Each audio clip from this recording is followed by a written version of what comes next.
Hello दोस्तों। ये कहानी है हरियाणा के ज़िले में एक घटी सच्ची घटना पर आधारित।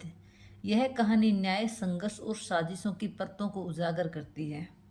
यह कहानी एक ऐसे युवक की है जिसने अपने परिवार की इज्जत बचाने के लिए संघर्ष किया, लेकिन कुटिल षड्यंत्र का शिकार हो गया।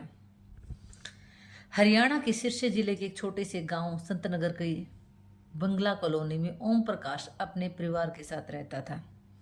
उसका बेटा रघुवीर, जो मात्र 24 वर्ष का था, मेहनती और ईमानदार युवक था।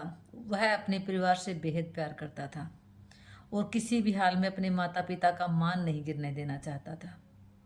लेकिन रघुवीर की दुनिया तब हिल गई जब उसे पता चला कि उसकी अम्मा के अवैध संबंध गांव के एक आदमी कुलदीप उर्फ बामण के साथ है। यह जानकर उसका खून खोल उठा। वह अपनी माँ से बहुत प्रेम करता था, लेकिन वह अपने परिवार की इज्जत को तार तार होते हुए नहीं देख सकता था। उसने अपनी माँ को इस रिश्ते को तुरंत खत्म करने की चेतावनी दी और कुलदीप को अपने घर में आने से मना कर दिया। कुलदीप ने रघुवीर की बात मानते हुए उसके घर आना बंद कर दिया, लेकिन उसने रघुवीर की माँ से छिपकर मिलना जारी रखा। अब शुरू होती है षड्यंत्र की बुनियाद। एक दिन रघुवीर खेतों की तरफ जा रहा था। उसने अपनी माँ को कुलदीप के साथ नहर के किनारे देखा। यह देखकर वह आग बबूला हो गया और उसने वही दोनों की कड़ी फटकार लगाई। उसने कुलदीप को चेतावनी भी दी, यदि वह उसके परिवार से दूर नहीं हुआ तो वह पुलिस में शिकायत कर देगा। कुलदीप को यह डर सताने लगा कि यदि रघुवीर ने यह बात गांव में फैला दी तो उसकी इज्जत मिट्टी में मिल जाएगी। उसने अपनी बदनामी से बचने और रघुवीर को रास्ते से हटाने का एक खौफनाक प्लान बनाया। यहीं से होता एक घातक जाल।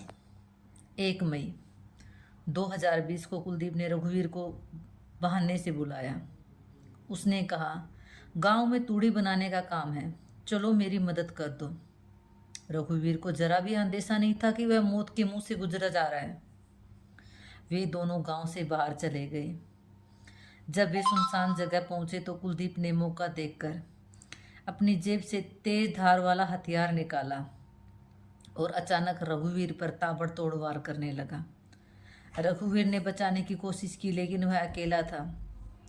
कुलदीप ने बेरहमी से उसकी हत्या कर दी और लाश को झाड़ियों में छिपा दिया। इतना ही नहीं, कुलदीप ने रघुवीर का मोबाइल फोन भी निकाल दिया ताकि कोई सुराग ना मिले। लेकिन ये खूनी सच्चाई है, छुपाई नहीं छुपती। रघुवीर जब देर रात तक घर नहीं लौटा तो उसके पिता ओम प्रकाश बेचैन हो गए।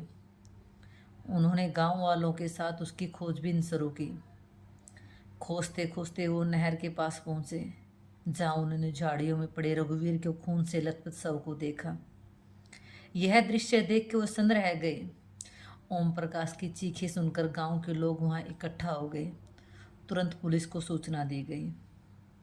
पुलिस की छानबीन और कुलदीप की गिरफ्तारी। रनिया थाना पुलिस स्टेशन पर पहुंची और जांच शुरू की।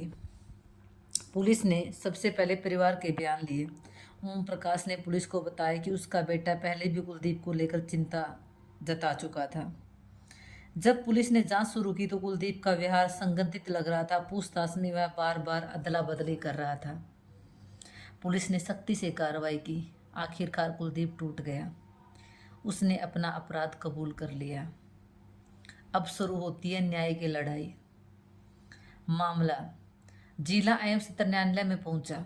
सरकारी अवगत पविंदर सिंह ने अदालत में पुख्ता सबूत पेश किए।